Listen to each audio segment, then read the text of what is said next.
A new study in JAMA Pediatrics, which is not the Daily Beast, actual science, showed conclusively that children who were forced to wear face masks, surgical masks, had dangerously high levels of CO2 in their bloodstreams within just 3 minutes of putting on the masks. Now that's bad. It's dangerous. The government numbers indicate if they were workers in a workplace, it would be illegal.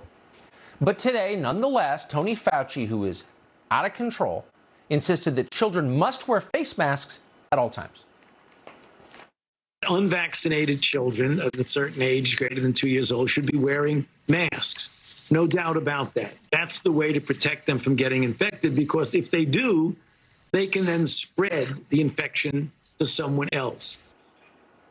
Now, this is just pure craziness at this point. There's not actually a lot of debate in the science about the guidance you just heard. It's nuts, and it hurts kids. But nevertheless, New York's Mayor Bill de Blasio has just announced that children in New York City can expect to be forced to wear masks in the fall. In California, many schools are expected to require masks as well.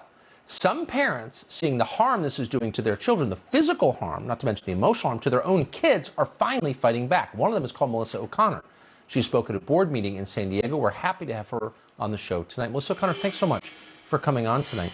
What did you say, and bless you for saying it, at the board meeting? Well, I tried to keep my talking points brief because I've had over a year to think about how frustrated I am. Yes, and now that the board is finally meeting in person, and there's been a great group of parents who, we're just fed up with the government telling us what to do. And Tucker, if there's one thing I could leave anybody who's listening with this one word, it's choice and informed consent. And that is lacking in America right now. So my children are put under my husband and my jurisdiction. They're not under Fauci's jurisdiction or Governor Newsom or even my school board.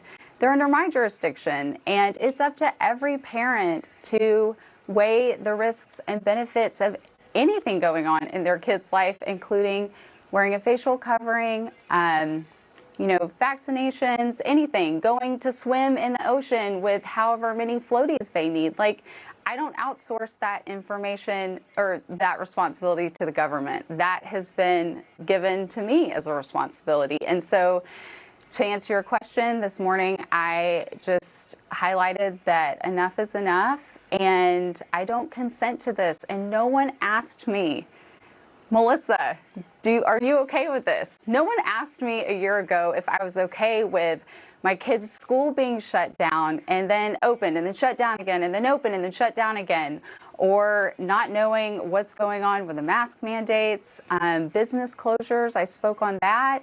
That's been heartbreaking to see that in our county, and it's arbitrary.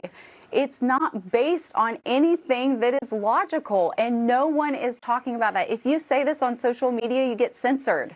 If I post this on Instagram tonight, it's going to be tagged with, look up the COVID-19 vaccination information, and enough is enough. American parents are fed up, and my message to anyone listening right now is to speak on behalf of your kids.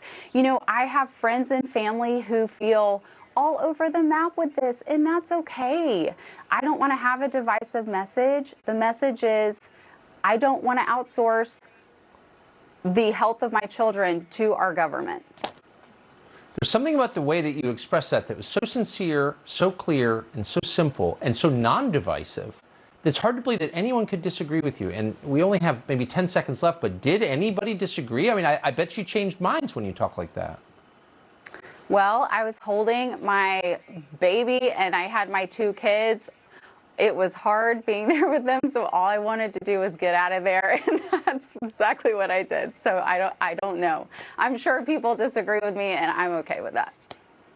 Man, you're a very effective spokesperson for a very reasonable point of view, and I deeply appreciate your coming on tonight.